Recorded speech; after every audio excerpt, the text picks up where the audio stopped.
something else. They don't learn in these silos. They don't learn in this kind of a way. Further, we hold to the assumption that every child, as Susan says, can learn the same thing in the same way, in the same place, at the same pace. And that just ain't true. We now know how many types of intelligence there are. We know all these different learning styles, and we ought to know by now that some kids learn fast and they soar. If we just get out of their way, they'll be done. They'll help somebody else, and others require more patience. They require more time. And still we do batch processing. Still we standardize the approach, in spite of the fact that we know this stuff, when all of the evidence would point to the necessity and now the affordability of radical customization. But you see, our idea about quality is find the one best way and to standardize. So it really is the business model that's the problem.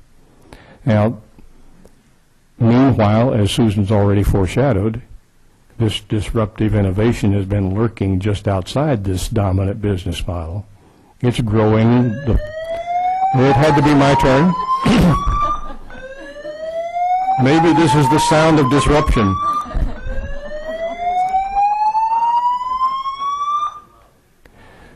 The dozen or so companies doing the online and producing this software now have growth rates of 30 to 40% a year, and I don't care what the denominator is.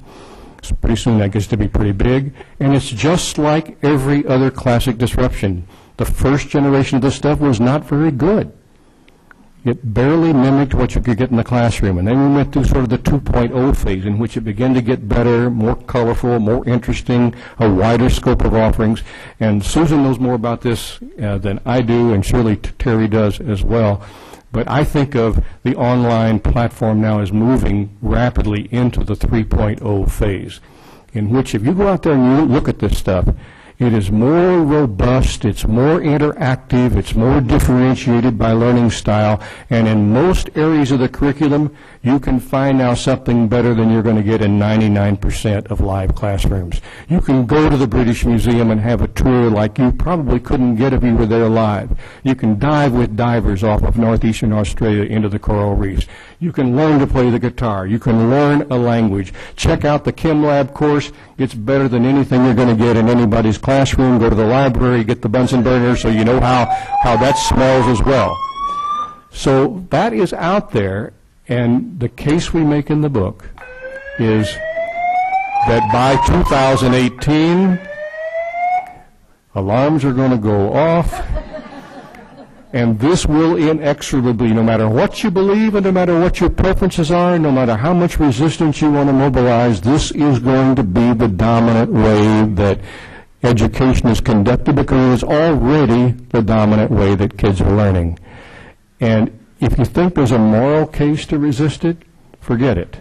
This industry still has a third dropping out and another fifth just checking the box, who complain when they talk to pollsters that they resent going to school to watch teachers work.